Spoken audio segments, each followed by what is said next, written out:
Today I'm going to show you how to make shredded whole bread in your bread machine. To make a 1.5 pound loaf of shredded wheat bread, we need the following ingredients.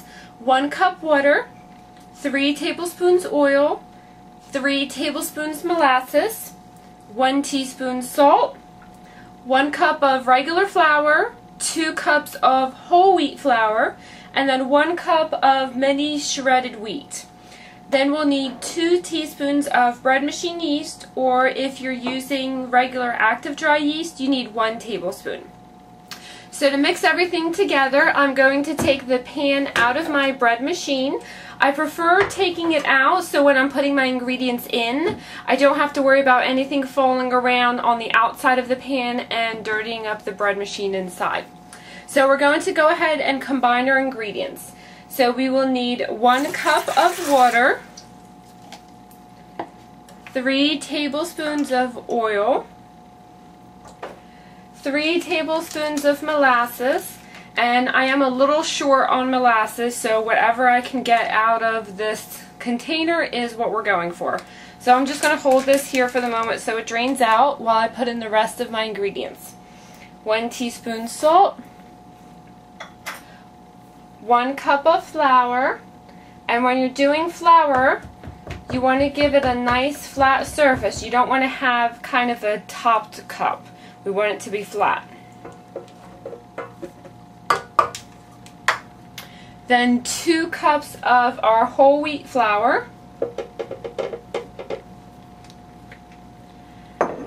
1 cup of our shredded wheat, and I think that's all I'm going to get out of the molasses. So then we're going to put in 2 teaspoons of bread machine yeast. And I really like using the ones in the jars, especially when you use do a lot of bread, because it's just so much more easier. It's much more economical.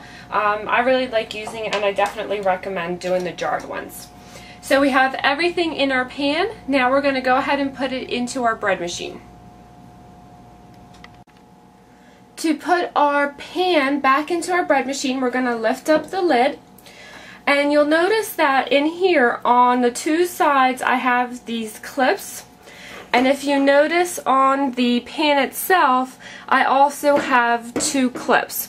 So when I'm putting it in, I'm going to make sure that those 2 clips are facing the spot in the bread machine to connect them. So I'm just going to put them down in, and then you want to push. You'll kind of hear and feel this audible click. And if I pull on this, you'll notice that it's nice and tight. It's not going to go anywhere. You want to make sure you put the holder down, the handle, so it doesn't get in the way. And then we're going to close the lid, and we're going to go to our display. Now that I have the pan in my bread machine, we're going to go ahead and get it started. All bread machines will have at least these 2 settings, where you're going to have the type of bread that you want to make, and you're going to have the size. Now the recipe that we did was for a 1.5 pound loaf, and that's really, you do need to make sure of what capability your machine has. Mine goes up to 2 pounds, so I don't want to do like a 2.5 pound loaf, because then it's going to overflow and damage my machine. So the first thing we're going to do is set what type of bread we want to do. Because we're doing whole wheat, we're going to set it on the number 2. So we're going to just hit my menu button till the 2 comes on. I can, on my machine, change the color of the bread. I'm going to select a medium, and then we're going to select the loaf size, which was the 1.5. Once we have everything set up, we're going to hit the start. You'll notice that my timer says 4 hours and 10 minutes. That's how long this process is going to take from start to finish of me putting the pan into the bread machine and hitting the start button. So the machine is going to mix it, knead it, let it rise, let it bake, warm it, and the whole entire thing is going to take 4 hours and 10 minutes.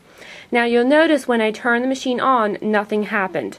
Don't panic. For whatever reason, the whole wheat cycle has like a half-hour waiting period. And I'm not really sure exactly why. I think it might have to do with like letting all of the ingredients soak together, since we're using wheat bread. It's a little bit of a heavier bread. That's just my guess. I don't know for sure. All of the other cycles, when you turn them on, you'll actually hear the machine start spinning automatically, but you won't for the whole wheat. So don't panic, your machine is not broken. It just has like a half-hour waiting period before it does anything. So at this point, we're done. We just wait for our machine to beep at us to let us know that it's done, and we can enjoy our bread. So we'll check back on it when it's done. You'll notice after a few rotations the machine starts to speed up and it has that quicker whirling. You want to, once it looks like it's mixed most of the ingredients, we want to take a quick look at it to see the consistency of our dough. When you're looking at it, you can actually touch it, and if it feels kind of springy, then you're okay. If it feels like it's really dry, or if it's too sticky, then this is when we need to add a little bit of water or flour. If it's sticky, then we need to add a little bit more flour. When you're adding flour, you just want to do 1 tablespoon at a time.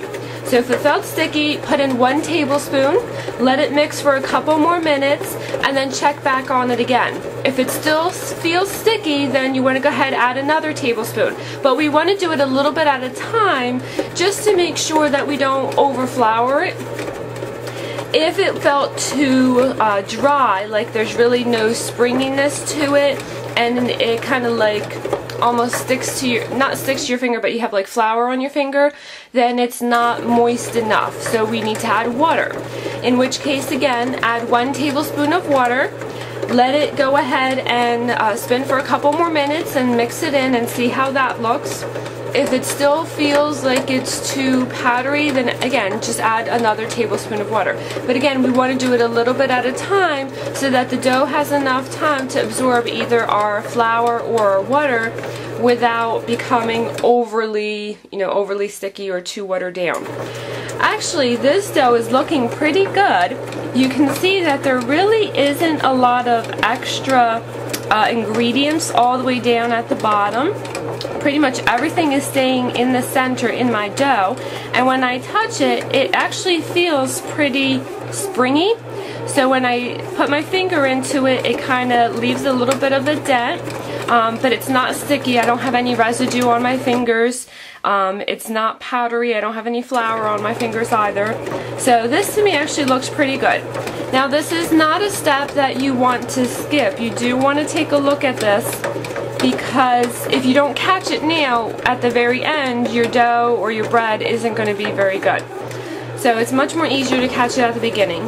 So to me this looks pretty good. So at this point I'm basically done.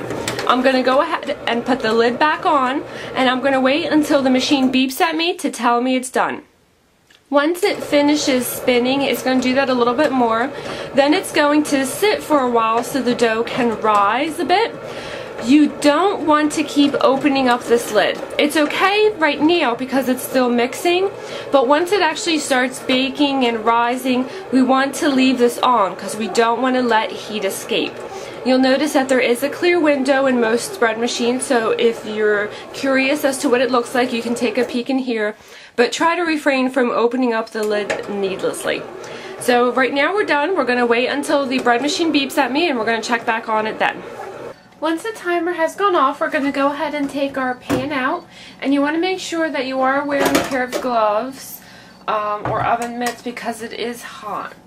First thing I'm going to do is just take a plastic fork, spoon, knife, whatever, and you want to make sure it is plastic. I'm just going to run it down the sides, and it'll just help kind of peel the bread away from the inside of the pot so that it doesn't stick as much.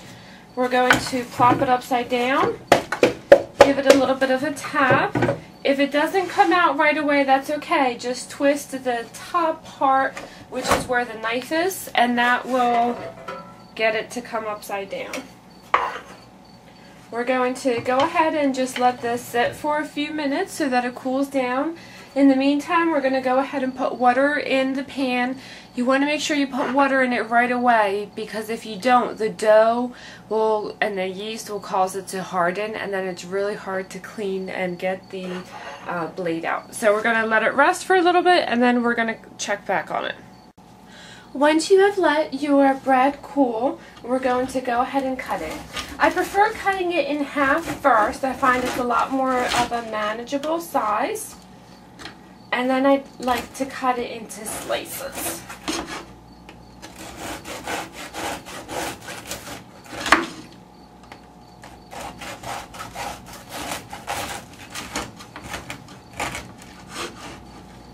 And there you go. There is our shredded bread.